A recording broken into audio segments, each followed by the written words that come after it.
name is Troy Jenkins. I'm the Director of Enrollment Management here at ACHS, and I'm going to be kind of in the background today and letting Amanda and Jessica sort of walk you through this, just so I can keep an eye on technical issues. So if you're not seeing something, just put it in the chat box and I'll see what I can do to help out. But the reason why we're here today, and we're very excited that everybody could join us, is because our admissions team talks with hundreds of people every year. So we have really good insight into the most common questions that people ask during the admissions process. And what we thought would be helpful is to get on here and bring people together and just talk about what those most common questions are, give you the answers to those, but also kind of hear what questions you might have outside of those. So joining me today, we have Amanda Heller, the Director of Enrollment Services at ACHS, and Jessica White, our Senior Admissions Advisor. They're going to be taking those FAQs up front today just to walk you through what we normally hear, but we also want to hear from you. So in the chat box, when we get to the Q&A section, we'd love to hear what questions you have that may not have been covered already. That helps us know what's on your mind and what we can answer for you. So you may notice that your line has been muted. That is because we are recording today, so we can utilize this webinar in the future. And we want to have the top level sound quality.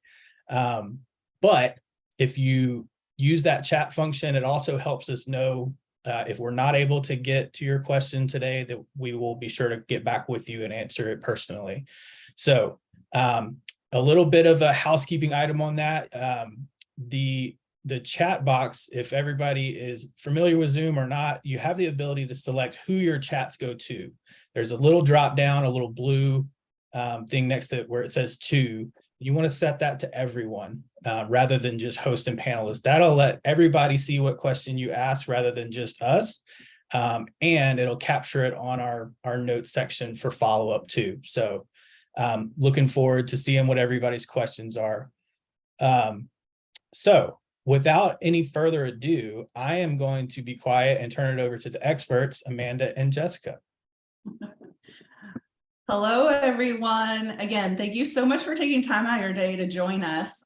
Jessica and I are actually really excited to go over some of the most important FAQs we get from students on a daily basis. You may have seen, if you've already been talking to anyone in admissions, been on our website, you may have already seen our faces before, but we also have a team behind us that works with us as well and with students to be your advocate the entire process in terms of researching programs, navigating, applying, and even registering for classes. So today, Jessica and I are going to talk a little bit about who ACHS is, answering those most important FAQs, getting to your questions and answers, and of course, briefly discuss the application process. So awesome. Next slide.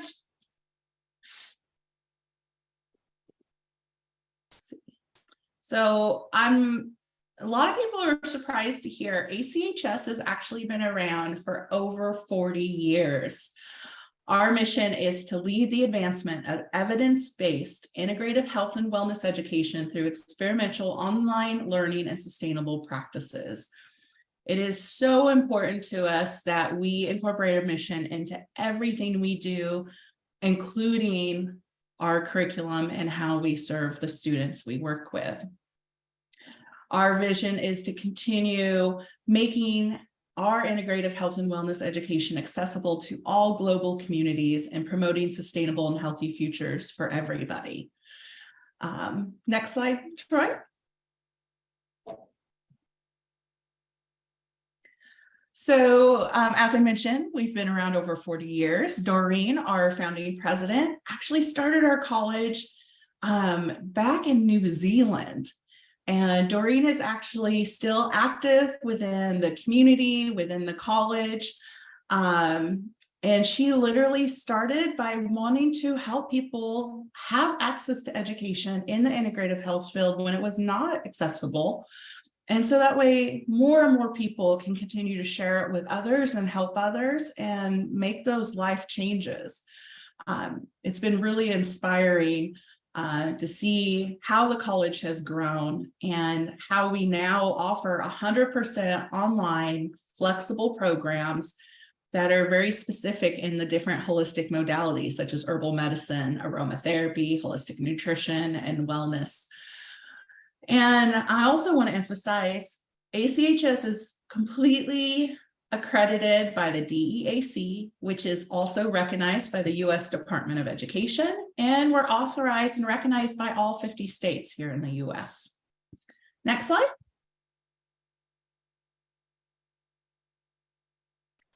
So Jessica and I are going to get into these awesome FAQs.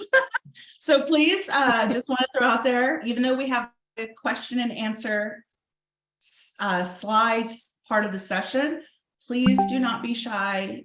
Send us questions through the Q&A box or even through the live chat. We'll address those as we're talking, and of course, come back to those as well during that set time. Jessica, you want to talk a little bit about how we help students find the right program? Absolutely. Yeah, for sure. Welcome everyone again. So happy to have you here. And yeah, so one of the biggest, probably top questions we get from people all the time is, you know, out of all the programs that we offer, what's the right program for me based on what I'm looking to do or what my previous education is. And we're all here to help you determine that. I would say one of the first steps to figuring that out is to meet with one of us, meet with your admissions advisor. You'll have someone that's assigned to work with you, that's going to work with you and guide you through all of the steps that are necessary and provide you with that support, recommendations, just anything you need. That's one of the biggest things. Our website is chock full of information that you can find on all of our programs as well. So you can always look there. We have several different videos on specific classes and things like that also on our YouTube channel. The link is provided there. It's really great if you can take a look there and just look, because like I said, we highlight specific classes. So if you ever wanted to look at a specific class within one of our programs and just wasn't sure what that entails, there's some short videos that will help you with that. And again, on our website, you can also search that, which program is right for me. So biggest thing I would say is always reach out to one of us, find us. We're here to help. We love doing what we do, and we can definitely help you with guidance and support there. Yeah. And I'd say it's also just to throw out a few of the top questions that we ask when working with somebody, so it can get, you know, those brain synapses firing for you and start thinking about it ahead of time. You know, think about, what are you really passionate about? What do you enjoy doing every day? What brings you joy? I like to delve into asking about individual modalities. You know, do you have an individual interest in just nutrition or aromatherapy? Do you want to study a little bit of everything? And I know Jessica asked a lot of questions as well, like, you know, do you have a specific career goal? Do you want to be an entrepreneur, run your own business? Have you researched careers in the field? So those are, and Jessica may have some additional questions, but those are some of the questions we start asking to really just peel that onion and help determine where you're at, where you see yourself going. And so we can make a recommendation of the best program to get started and help you achieve those personal and professional goals. Yeah, I would say, you know, also we have people that come to us in all stages of like knowing when and where and how, right? We have people that come to us and like, I already know I want this, I want to start this time, and I want to do this. That's great. We still want to know what your goals are. We still want to know like why that is so inspiring to you and what's motivating you to do that. Or we have people that come to us that's like, I have no idea. I just know that I'm super interested in holistic health and I want to learn more, and I just need to know where to start. So from there to knowing exactly and anywhere in between, we're definitely able to help and here to help you with that. And we're here also to make you realize that you, like, to help you feel confident. You know, the average age of students we work with is 35. You know, so helping you realize you can, if you're already in the career field, there's ways to advance. If you're making a pivot and changing your career or directions with your life, we can help you with that. And there's everything in between in regards to like your educational experience as well. So honestly, just want to remind you that that's what we're here for. It's what we love doing. It's really, really awesome to be able to help people get headed in the right direction and see you thrive. So, yeah. Next slide, Troy. Ooh, when is the best time for you to start school? So I do, just in terms of just a general quick overview, and then Jessica, definitely, I want you to pop in, but we are a continuous enrollment college, which means we go to school year round. Being online and having the flexible schedule we have, you can take your studies anywhere you're at, as long as you have internet and a computer. So my students do attend school over fall, spring, and summer. That also provides them the opportunity to graduate in a really awesome timeline based on their schedule and be able to attend all 3 semesters. Our most traditional schedule is 15-week terms. And then, of course, we do have 3 mini sessions as well in the late fall, late spring, and late summer. So there's opportunities for students to jump in to classes at different timelines, or if you're a current student, maybe you found that the schedule you originally built, you're managing it really well. We've had students add additional classes in those other terms as too. So there's a lot of flexibility. But Jessica, why don't you talk about the upcoming term? Because I know sort of right now, a lot of people probably think have fall on the brain. Yeah, for sure. Yeah, so fall is on the brain for a lot of people. It's on our brain, probably might be on your guys' brains as well. So we do have fall classes upcoming. You know, there's a registration deadline that's right around the corner. But even with that being said, we have leeway and some flexibility. So if fall is something you're looking to jump into and you've either started the process, but you're not quite finished, or you haven't started it yet, we can definitely guide you through the next steps. It can be a pretty streamlined process in terms of what needs to be done. The biggest thing is just getting in contact with one of us so that we can help you and kind of let you know, like, okay, this is where you stand. This is what we need to get done, and work with you on that timeline to kind of get everything squared away. And then, like she said, you know, worst case, if that just doesn't work for your personal schedule or whatever the case may be, you may be finishing up classes somewhere else and looking to transfer later. Because it is continuous enrollment, we can work with you, you know, for fall 2 or whatever makes the most sense, but we can help you and kind of provide you with some guidance there on that. But right now, our fall classes do officially begin Tuesday, September 5th. So we have about a month and we still have seats available, both the undergrad and graduate level. And so we can 100% help you jump into the semester. And one thing that we'll come back and address is if you attended today's webinar and you are still looking at fall, we can waive your late registration fee. So we can update your admissions advisor if you were able to attend today and you still want to pull together your application materials over the next week. So we're really excited to be able to support you in that. Next slide, please. Ooh, resources. A lot of students come to us and they're like, you know, the first thing's on our mind. What program do we want to do? What kind of schedule do we want? When can I start classes?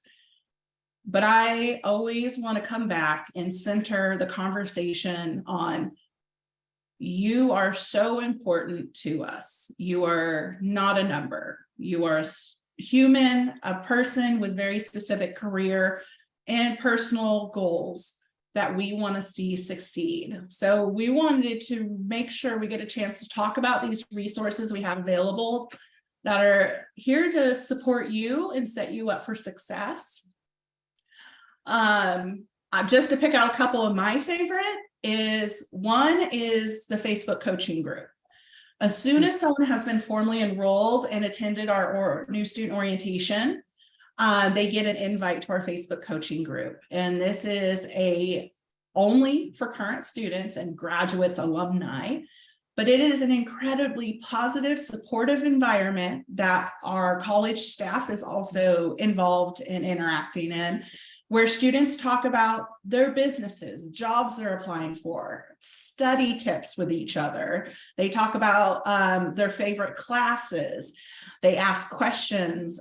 So their students, being online, this provides you access to that community in such a positive way. And honestly, it puts me in such a good mood every time I'm in there and also responding to students. Like I had a student the other day who was sharing with everyone that she found a mentor and an internship.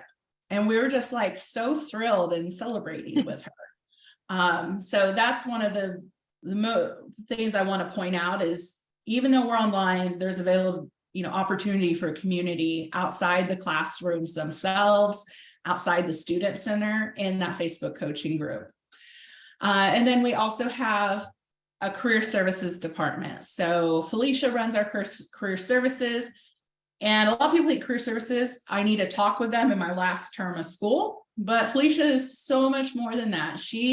Her favorite project, I guess you'd say, is to work with students coming into school to talk about your short-term and long-term goals, whether it's a job to pay the bills, putting together a new resume, practice interviewing, or you just want to set short-term and long-term goals in looking at moving where you want to be at graduation and through past graduation.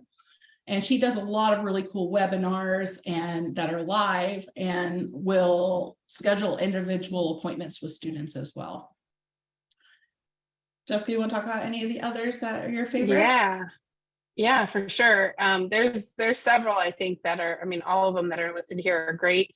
The first one, I guess, would be the student success coaches. You're going to have, access to them once you become an enrolled student. They're there with you. Us in admissions, we help you kind of in the beginning. We're with you all the way through too, though. So anything you need, you can always reach out to us, but you're also going to have a student success coach that's there to help you throughout your time in the program, whether that be a semester, 2 semesters, 3 semesters, or 6, or however many it is. They're with you. They're your support. They're going to help you with any schedule changes, issues, concerns. If you just need some support and help, they're there for that. So that is a huge piece of it. You'll develop really great relationships with your student success coach and just they have your back all the time. So make sure you lean on them. Another one I would say is timely care. That's something we recently started offering to our students. It is a service that we provide to all of our students at no charge to you. And it basically offers you some opportunities to have at no charge, some like either counseling sessions, or if you need support in any specific manners or areas, you can reach out through your school email address, create an account, and see what services are available to you there. But it's a really, really great service. We've had some really great feedback from our students on that who have utilized it for many different reasons. It could just be stresses of everyday life, or like the stressful, like there's coaching, like professional coaching around stress. There's coaching. There's health coaching. You have access to nurses and doctors, so actual like appointments, no copays. We've had students say that even though they have their traditional insurance, they can't find therapists or counselors available in their area with even taking patients, for example. So we've had students be able to get counseling and therapy, again, no copays. And then we really encourage our students that are interested in health and wellness coaching, because it's free, sign up for the professional health and wellness coaching yourself. That can be a great resource for you to dabble into firsthand. And see how that works. So it's really, really just amazing. There's like some recorded little short videos too, where you can do like little, if you're studying a whole bunch, like little stretching exercises or little meditations, like short little things that you can do, that's really, really helpful. We use them here too as employees, so it's great. So I would say that's another one that I would, definitely say to lean on. Aside from that, the others that are listed, peer tutoring, writing center, the peer tutoring I think is really, really great because you're working with a peer, right? Someone that's probably already taken the class and can provide you with some really great insight on what is being asked maybe of you in the class or on a particular assignment, what's really being covered. So that can be super helpful. Kind of in line with the writing center, that's super helpful. Also, if you want to have something just kind of looked at and checked over before submitting, that's something I would say is super helpful for our students, definitely. Before we go to the next slide, the only other thing I want to mention is we also have a full accommodations department ADA coordinator. So any students that note that they want to speak to someone in that department, we have that available as well as a resource, and we can get you connected with them before or after you're enrolled in classes. Yeah. So, yeah. Next slide, Troy. So this is one of the biggest questions we get. My students call all the time. They text me back, they email me. How do I order my transcripts? Because let's just face it, unless you do it every day, it's not something that just we know to do or how to do. Jessica, what are your top FAQs for ordering transcripts? Yeah, so this, like Amanda said, this is a huge one. I mean, a lot of people don't understand how to do it or where to even go to find it. One of the biggest things is because we do it all the time, we can 100% help you with it. We can find how your school request, how they do their request, if it's electronic or by mail, and kind of provide you with some step-by-steps there. One big thing I would say is that if you have a transcript in your possession, that if you send that to us, that would be considered unofficial. That's a big thing that we come across a lot. Our registrar does need it sent directly from your school to us. Some schools use electronic services like Parchment or National Clearinghouse. There's a couple other ones that can send them electronically, and they can come from those sites directly to us, just not to you and then to us. So that's probably one of the biggest. But yeah, I would say just letting us know if you aren't aware of how to do it, what to do. One of the easiest things you can do is, and what I usually do when somebody needs help, is just Google whatever the school's name is, official transcript request. And usually it'll come up right there as like one of the top links that you can find. And the school's page should give fairly clear instructions on how to request the transcripts. And then anything that, Oh, sorry. No, go ahead. I was going to say what Jessica's saying about electronic. Most schools, I'd say like 85% of them do use electronic transcript services and order systems. We highly encourage that because we often will get transcripts within, on average, I'd say of 48 hours when students use those e-services. But there's the occasional high school, college that still just puts them through the mail. Like Jess said, please make sure you have those sent directly to the college and our address on the website.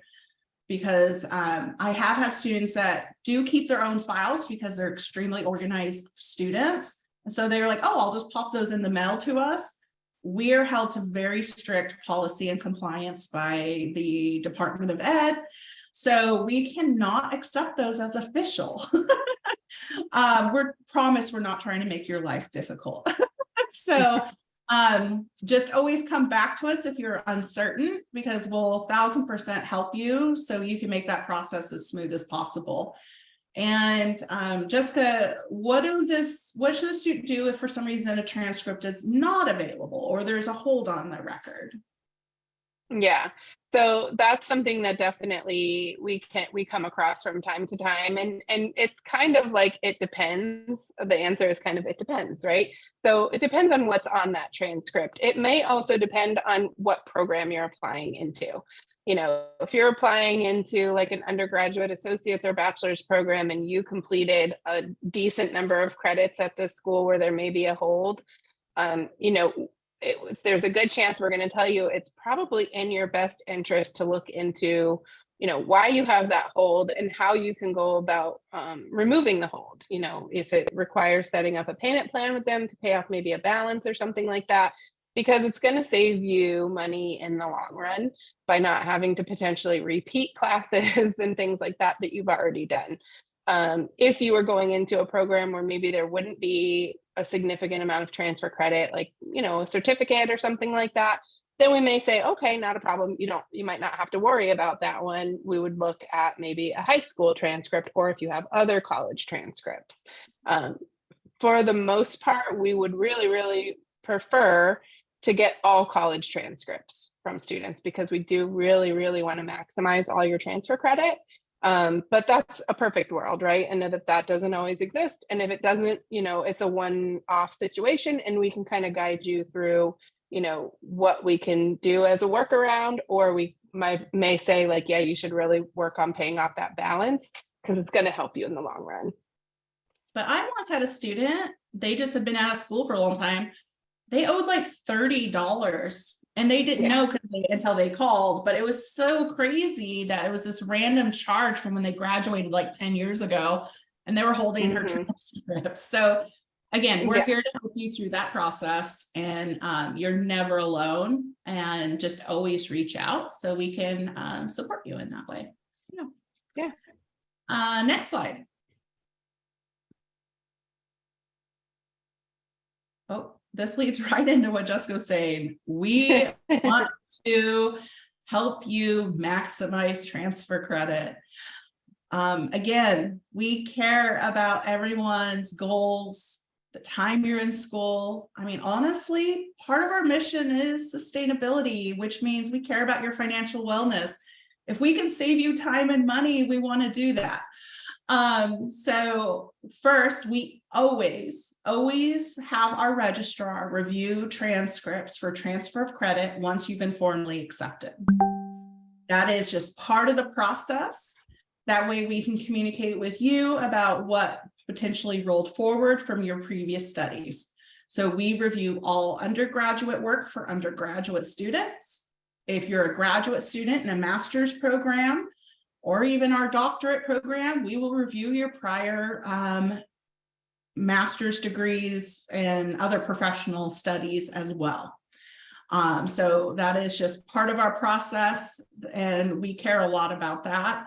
If you have any questions about transfer of credit in unique situations, we can always work with you to do like a sort of ahead of time, do like a special sort of pre-review unofficially as well. And then as a backup, we offer challenge exams. And I love sharing this with students because, again, everyone wants to save time and money, right? So a challenge exam is, in other words, like testing out of classes. So if you come in and maybe there's a class that couldn't transfer over because it didn't quite match up, or you have a lot of professional experience in a specific field. Maybe you've worked in the industry, but have never taken formal classes in a subject like even aromatherapy. You can challenge like Aroma 101. You can challenge Math 101, English 101, and test out of that as an alternative. It's only $75 to take the challenge exam. And it's based on a pass, no pass. You just have to get C or higher, which is 70% or higher on that exam, and you will receive credit for the course. And it shows a P for passing on your transcript, so it also does not affect your GPA. Often our registrar, when they review for transfer of credit, they will even give us recommendations depending on someone's prior studies. So like I got a couple reviews back this week where for one student, they recommended they challenge and test out of our healthcare terminology class because of their prior studies, but they couldn't accept the credit because classes didn't quite match up. But they're like, they probably know this. And then I had another student who transferred in all of her writing classes except for writing one. So pretty much she transferred in all of her upper division classes. So we suggested she test out of the first writing class because she'd already sort of surpassed that academically. So if you're not sure about that or have questions, again, your admissions advisor can totally help you through that process too. Anything to add, Jess? No, I mean, I think that covers it. I agree with the challenge exams. It's a great way to kind of add on to what you may already get as transfer credit from the classes you completed. And like she said, a lot of times it is something that's more like you maybe completed a program in a specific area and maybe it wasn't enough credits in the class or just some little thing that doesn't align and doesn't allow for transfer credit, but it doesn't mean you wouldn't be successful in possibly doing that challenge exam. So that's a great way to just kind of tack on to what you're already getting for transfer credit. It looks like someone had a question. Is there a limit on challenge exams? Well, you can take challenge exams for up to 25% of the credits in a program. So if you have been accepted into the associate's or bachelor's degree, for example, you can challenge up to 25% of the 120 credits. But we can have Troy put a link down for everyone to review the transfer of credit maximums, as well as the challenge exam information to review. And Athena, that's a good question on retesting. Athena asked, if you don't pass your challenge exam, can you retest? I'm actually not, I'm not 100% sure. I would have to check with student services on that because I know there's retests in the past, there's been options. So I can get an answer and confirm with you if there's retest options. Totally. I just don't want to misspeak, Athena, and I want to make sure you get the correct information for sure. Next slide.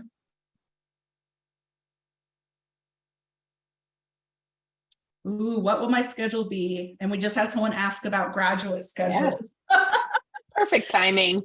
Perfect timing. Let's see, where should we start? First, I'm going to talk about time commitment, and then Jessica can come back to what that looks like schedule-wise. So no matter what program you're enrolling into, undergrad, graduate, what I can promise you is that the time investment you're looking at is about 8 to 10 hours a week per course. So I like to round up to give myself space for air, just as a human. So, and plus even numbers are easier to work with. So for example, if you're doing 2 classes each semester, you need at least that 20 hours a week. That's just for school. That's studying, doing your readings, writing your assignments, doing research, being in the online classroom on the discussion boards. So we work with you one-on-one as your advisors to really determine what does your current schedule look like? Do you have a job? Do you have 2 jobs? Are you commuting to work? Do you have family? Do you have kids? Do the kids have sporting events? And help you figure out what's going on in your life, and then how much time do you have to fit school into that? And we want to find a schedule that's going to create balance for you. And again, sort of a recurring theme, we want to set you up for success. So you're not required to be full-time. We're just going to find a schedule that's not just going to create balance, but also challenge you and put you on track for a timely graduation. Jess, you want to speak to that a little bit more in terms of how it works? Yeah, for sure.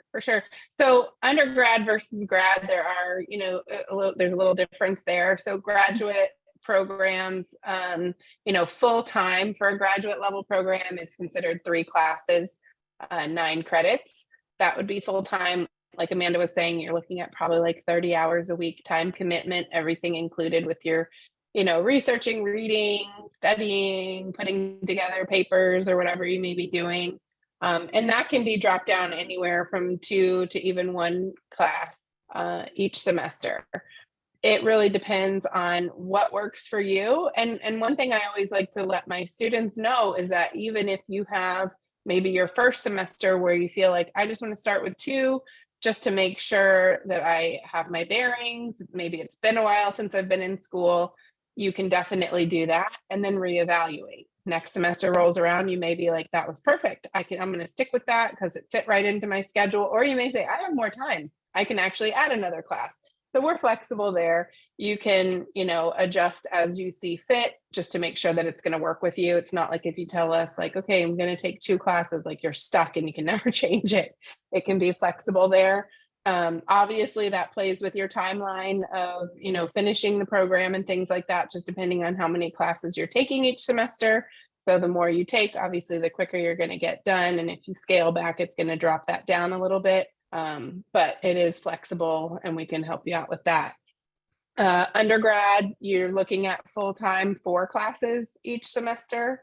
So more like 40 hours a week, which is manageable for some. And like Amanda said, everybody's got something different or multiple things different that they have going on. You may have a job, 2 jobs, kids, family, other, commitments that you have throughout the week. So you always have to kind of gauge that for yourself. But undergrad, same thing, kind of depending on the program. Some of our, like a bachelor's degree undergrad, you really want to try to be closer to like 3 or 4 classes each semester. If you're not, it's going to take you a really long time to get through and just kind of doesn't make sense all the way through. But if you're doing something that's a little bit shorter and you need to be part-time is definitely an option. And then some of our programs that are even shorter, certificates, things like that. If you need to do 1 class at a time, that is an option as well. Just, it will lengthen the amount of time it takes you to complete everything. I'd say the other question we get is just about like, how do I get scheduled once it's time? You don't have to stress about that. We don't throw you to the wind once you're accepted. Your admissions advisor, once you're accepted, the transfer of credit review is back. Your advisor will sit with you and help you build your academic plan for that first calendar year of classes based on your time availability. Though there is a recommended course sequencing we need to follow, again, just to make sure you're prepared for certain classes at certain points in your program and to provide a smooth process as you're building through some of your core classes.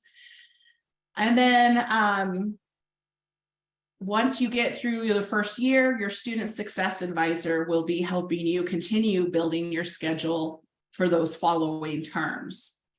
So again, you always have support with that. You don't have to figure it out on your own. Other than that, in terms of like the day-to-day, I want to share that although we have structure is important, we want to keep you on track and following through each term successfully. You do have weekly due dates. So for example, our students that start classes this fall in September, every Monday is the beginning of a new week or module. Everything that you need to accomplish that week is due Sunday at midnight throughout the term. So you have to be mindful my due date is every Sunday night. However, we do not require you to be online at a set time or day. The classroom is available 24/7. All the materials and resources, videos, everything's available 24/7 within the classroom. So if you like to study at 2 a.m, you can do that. The only caveat is we do like to make sure you're aware our professors do provide a live Zoom session virtually every week. Again, we don't require you to attend. They always record it and post it in the classroom same day. So you can watch the recording, but we definitely encourage you to attend that if you can. But don't let that keep you from scheduling your own one-on-one appointments with your professor as needed as well, because they're there to help with questions and tutoring and labs. But overall, it's an extremely flexible schedule. And I have students that have not been able to attend school in quite a long time, that this provides them that opportunity because they can work school around life, which is awesome. I don't see any questions. So I say the next slide.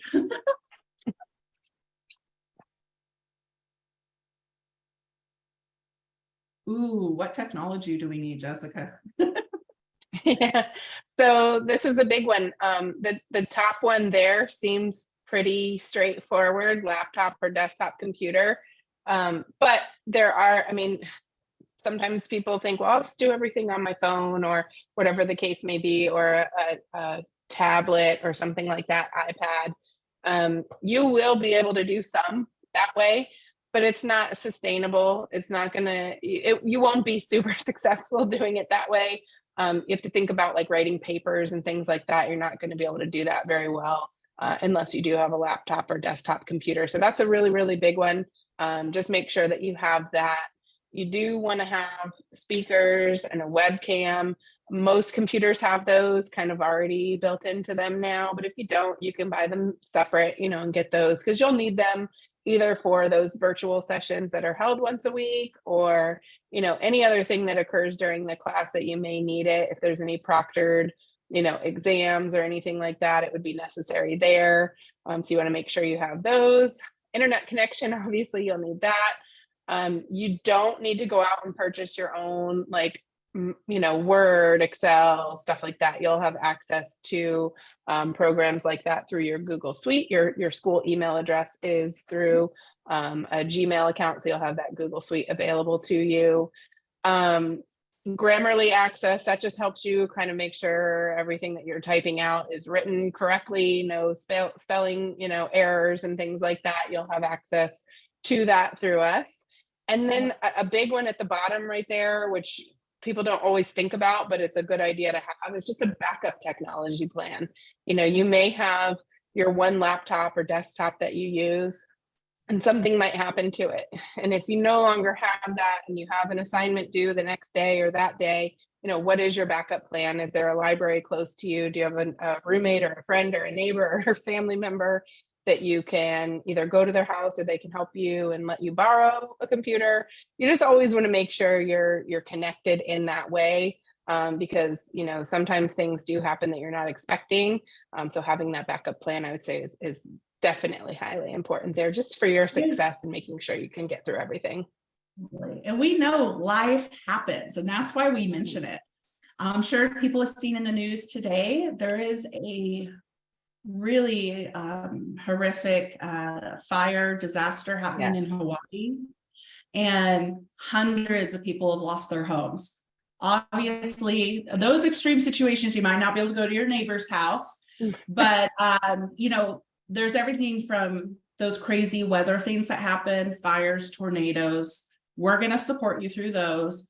But if there's something small, like your internet's down for a couple days, having that family or friend or library, the coffee shop, know you can go get internet access is important. And communicate with your team here at the college so we can support you too. And then I just want to throw out Grammarly. The school pays for students to have the highest subscription.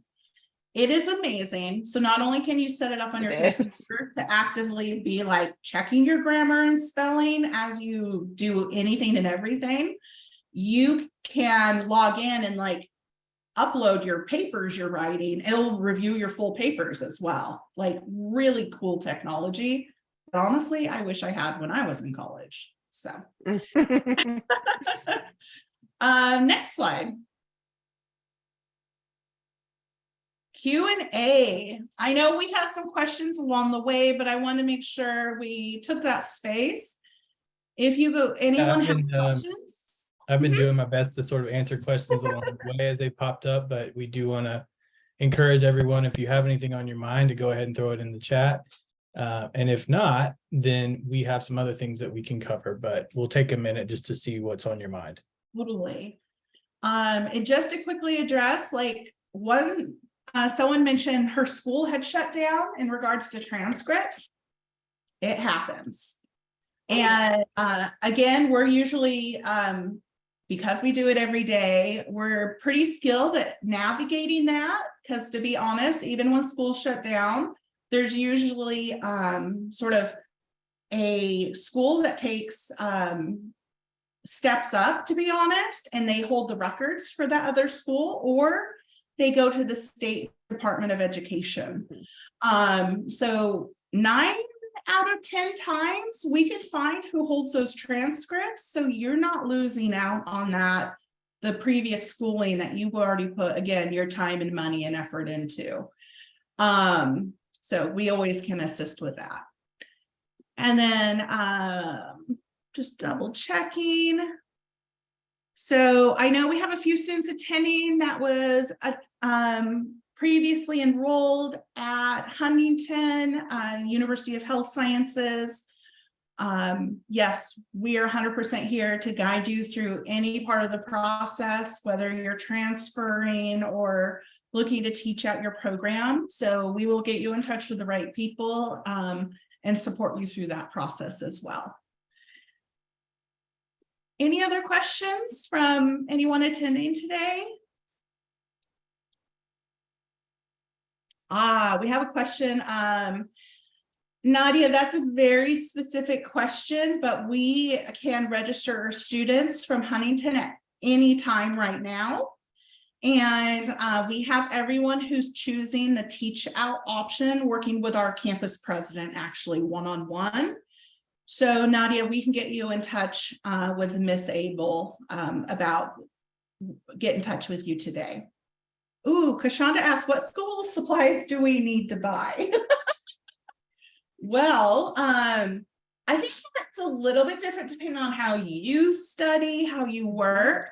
I have some students that they'll tell me they went and got all pens and pencils and notebooks. They love to take notes. They refer back to their notes through their program. I have some students, especially in aromatherapy, herbal medicine, they do a lot of sort of journal style work because they're keeping track of their recipes, the results of their labs in and outside the classroom. I'm a big fan of Post-it notes. I know I had there was a student who posted in our Facebook coaching group today. She buys those little tabs. They're semi-clear. And she tabs all of her books with like specific topics or chapters. So it's easy to refer back to for assignments or whatnot. And I saw the other day, which I think is really cool. There's Post-it notes that exist now. So you could put the Post-it note in your book and take notes on that clear Post-it note, which I think is really genius. Because you might put the Post-it note over a diagram or something. I don't know. I think that's really cool. What are your thoughts, Jess? Yeah, I would say it really does vary from person to person, just depending on like how you study and how you learn and what helps you absorb, you know, the material and the information. I saw you said you're a writer. You know, so yeah, any kind of, I use a lot of Post-it notes too, or just little pads of paper that I'll take notes on, and then I can flip through and find, you know, what I was writing, notebooks where you can tab them, like Amanda said.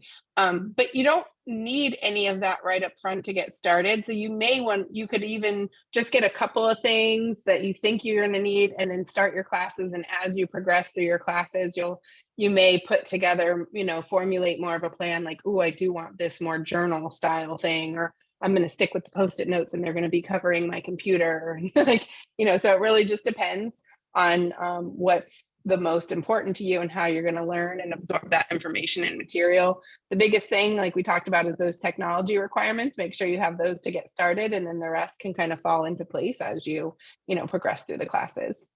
I'd say probably, now that Jessica mentioned technology, probably my number one recommendation is having a backup hard drive. You can always use Google Drive as a backup drive because it is it's like the most secure thing out there that exists. So that's a good place to back things up, or have literally one of maybe a thumb drive or two. You can get them very affordable nowadays. Not like 10 years ago when we, were in college and they were like $100 for a little, nowadays you can get it for like $10. Always have a backup drive for your assignments, your case studies. Some of our students will download our ebooks and back those up just so they have their copies saved, So if you're not using Google Drive on a regular basis, I'd say that's probably my biggest recommendation, is just an extra drive so you don't lose anything in case there was a technology snafu. Yeah, great idea for sure. Amanda and Jessica, there are a couple questions that came through in the Q&A box rather than See chat. that, yeah. There's some good ones there, especially around career services. And Yeah. I just want to throw in Yeah. there that it's really cool what our career services director, Felicia Royce, does here. Very much encourage people to not wait until their last semester to start the career services planning process. She's eager and open to working with people very early on in their program so that there is, that support all the way through. And then that plan is sort of evolving as you take your classes. But the other questions I'll let y'all. Yeah. So 100% get in touch with Felicia, because not only does she help you create that plan Troy just mentioned, you're building a relationship. So she really gets to know you, and knows what drives you and what you want to do. So yes, Carly, we want to get you in touch with her as soon as you're enrolled, so you could talk to her about that type of support.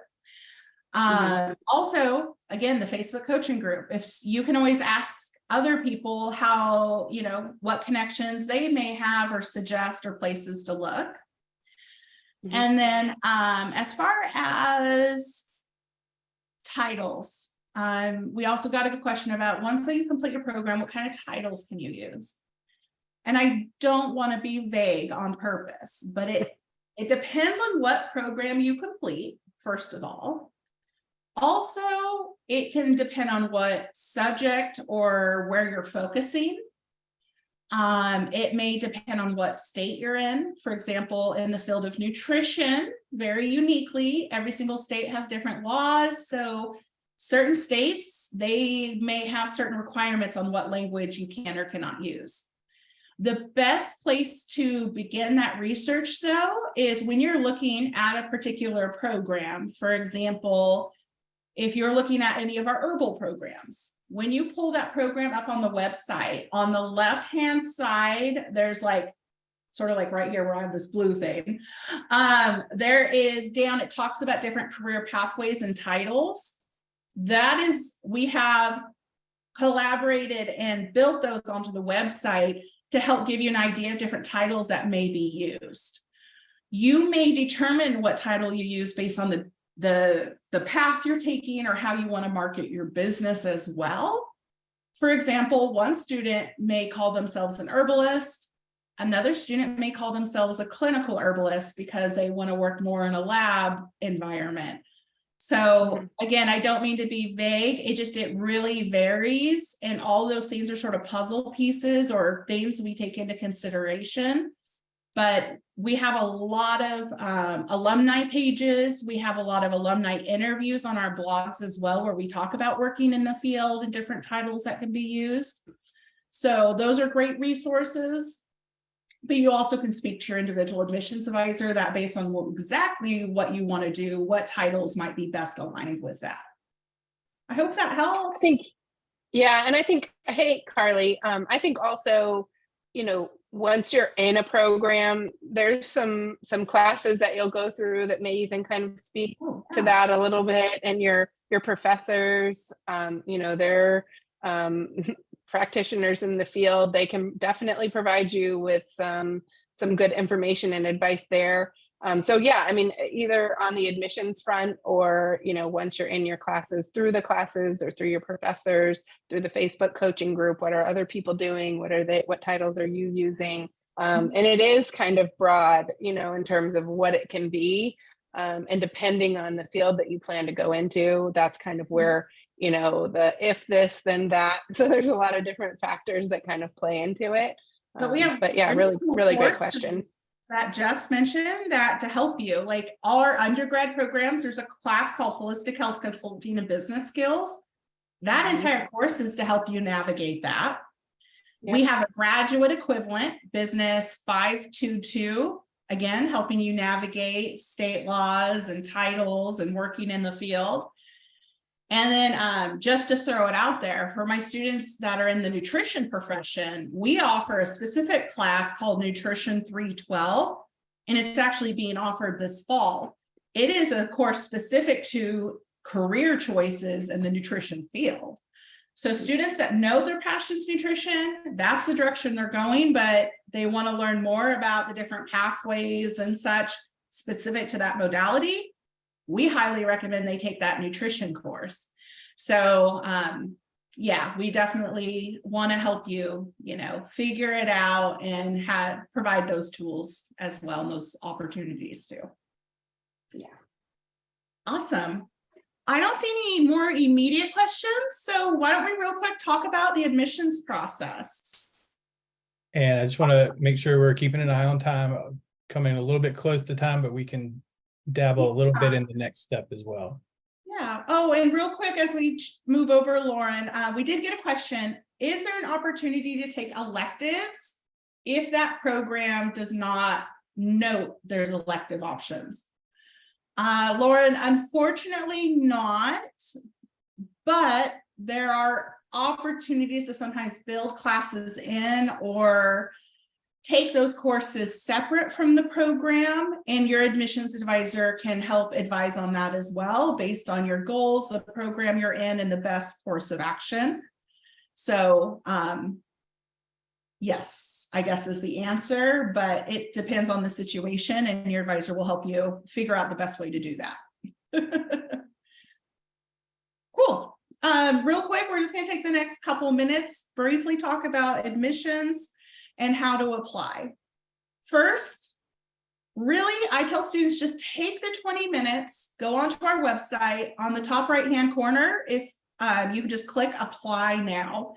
I know I'm probably making it sound more simple than it is, but you literally click, it will begin the admissions process and walk you through the 3 sections. And it's your basic info. We have to know where you're at, who you are, like address, previous education. And then the second part is going to cover the couple short essay questions. What are your goals? What are you looking to achieve? There's a question about how you manage challenges in your life. And it, again, don't stress. We only expect a paragraph, and you don't have to write, 3 pages, I promise. It's to give us a snapshot of who you are, what you want, where you see yourself going. And then there's also a question about your previous academics. We sometimes have students that will say, hey, I've been to college before. It was not the best experience. This happened. That's okay. We know that everyone has a story. So I do want to emphasize that please, if you did not do as well as you wanted to in your previous school, you had to withdraw for some reason, just tell us why. And share a little bit about that experience and what is different now, because we take all of that into consideration, knowing that you are human, life happens, and you're on a new pathway now. So it's just those 3 short essay questions. And then the last section is like uploading proof of identity and a couple disclosure forms about the field of study. So honestly, it takes about, I'd say 20 to 30 minutes max to complete. Next slide. Of course, as we talked about throughout the slides as well, your admissions advisor will have meetings with you, especially whether it's to navigate to the right program, help you through admissions. Once you're accepted, they'll be meeting with you to help you build your academic plans, schedule classes, and help you through whatever steps appropriate to secure your funding. So again, we don't just show up and disappear. We're here by your side all the way through enrolling in classes. Next slide. Financial planning. Do you want to really quickly talk about that? Because I know I mentioned securing funding. Jessica can talk. Yeah. Yeah, for sure. So several different ways to kind of look into, financial planning for your schooling. I think we had already mentioned, us as a school in general, we are very focused on your health or health and wellness in general, your health and wellness, everybody's. But we also focus on financial wellness as well. So we want to make sure that all of our students know all of the options that you have available to you for funding. And there's several different options. They can vary, from person to person. And you don't have to pick just one. You don't have to say like, oh, I want to use this and then think that the other options are out. You can stack them. You can use multiple ones. But just always being mindful of what's going to put you in the best position to, continue through your studies, but also not put yourself in a position where maybe, you have too much debt or something like that. So self-pay options are a great option if it's an option for you. Payment plans, we can work with our students on those. Those are generally split up to be paid throughout the semester. And then, scholarships, tuition reimbursement, or assistance through your employer, if that's something that you have. If your employer offers it, but we're not like on a list, we're happy to work with you, to hopefully get on that list so we can help you with that. If you have prior military and have any VA benefits, we are a very military friendly school and we'll work with you with those benefits as well. And then there is, Title IV funding or financial aid by completing your FAFSA, the free application for federal student aid. Again, you can use a combo of those things, whatever makes the most sense to you and whatever is going to put you on a track to the best financial wellness for you. And we'll work with you to pick those out. And then you'll have an opportunity, to meet with our financial aid advisors if that's the route you're looking to go, and go from there. Awesome. Thank you, Jess. Next slide. Yeah. So registering for classes, I know we've touched on this a couple times, but once we do help you formally enroll and register, I always, my students are typically pretty excited about this, but every student attends our new student orientation. And we give you 10 days to complete it. But some of my students who just want to sit down and hit it out of the park, you could probably finish it in about 4 or 5 hours maximum. But orientation, we mimic it after an actual course within the classroom. So you're sort of going through this miniature course while completing the orientation tasks and FAQs while learning how to use the classroom. And so my students feel so confident on the first day of school because they've sort of been there, done it. So it's really awesome. And our student services team and success coaches are part of the orientation. So you're immediately interacting and involving with them as well and getting to know them. And of course, your student services advisor will be your success coach and be there to support you through your academics. And then we have a welcome webinar just right the week before classes start. That's a live webinar. So every student can meet our support staff, our librarian, our ADA coordinator, meet all of your success coaches, our directors. We want you to see their face and be able to say hello. So we do put all those tools in place, again, just so you feel really great going into the first week of classes and know who's behind you. Next slide. So quick reminder, tomorrow is the fall priority registration deadline, but we are 100%, any students that have applied and attended today, we're waiving your late fee, so you don't have to worry about that late $35 charge. We want to work with you to get everything in over the next week and move through those funding pieces and registration pieces so you still can get enrolled in a timely manner and have everything ready for the first day of school. So please don't hesitate to reach out to your advisor and let them know if you do want to jump into classes that start September 5th. If you are in a unique position with work, I have a student who's going to Europe in September. We can then, if the classes September 5th don't quite work, we can look at options for our mini session in October and get you prepped so you don't have to wait all the way till January if you're excited to take 1 or 2 classes. So I don't see any last minute questions, but we just want to thank you once again so much for attending today. We're looking forward to supporting you and honestly, seeing you chase your dreams and bring integrative and holistic health to your world, your community. And we're just really excited to be part of that. Absolutely. Thank you all for joining us. It was great. Yeah, have an amazing day. Take care. Thanks, everyone.